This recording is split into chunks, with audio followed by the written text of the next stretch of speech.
नमस्कार, आप देख रहे हैं न्यूज स्केल डिजिटल।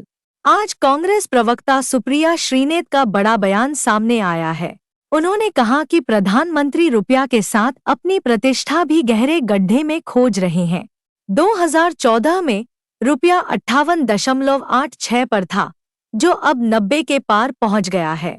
कमजोर रुपया का असर सीधे आपकी जेब पर पड़ेगा। महंगाई, महंगे लोन और महंगी पढ़ाई यात्रा के रूप में। आगे सुप्रिया श्रीनेत का पूरा बयान सुने।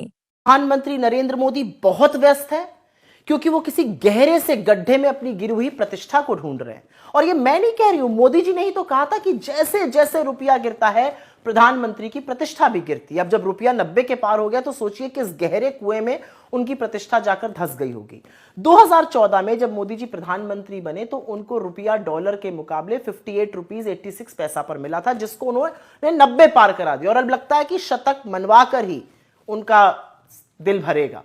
रुपए के गिरने के बहुत सारे कारण हैं, उसमें से विफल अर्थनीति और पूरी तरह से फेल विदेश नीति है। 3 बड़े कारण। विदेशी निवेशक लगातार पैसा बाहर खींच रहे हैं। 2025 में जो फॉरेन पोर्टफोलियो इन्वेस्टर्स हैं उन्होंने करीब करीब 2 लाख करोड़ यहां से निकाल लिया।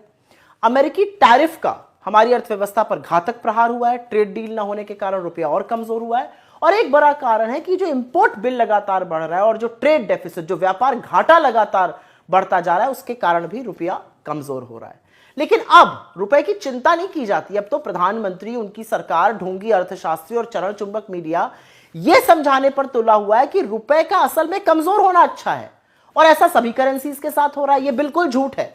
रुपया एशिया की सबसे वर्स्ट परफॉर्मिंग करेंसी है।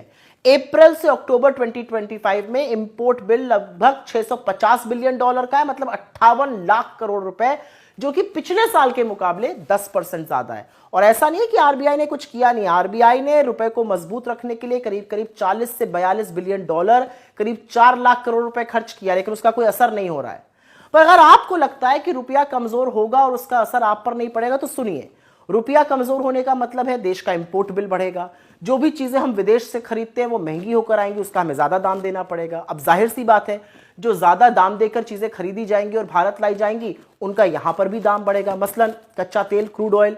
अगर क्रूड ऑयल महंगा होगा तो यहां पे डीजल, पेट्रोल महंगा होगा। सब्जी, फल, फ्रूट, जो बाकी चीजें हैं, जो ट्रांसपोर्ट का कॉस्ट है, वो महंगा होगा।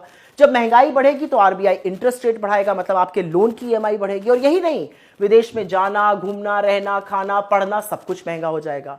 तो अगर आप इस मुगालते में हैं कि रुपया गिरता रहेगा और आप मस्त रहेंगे, तो एक बार बैठिए और सोचिए। रुपए के गिरने का फर्क मोदी जी को बिल्कुल ना पड़े, लेकिन आप पर जरूर पड़ेगा।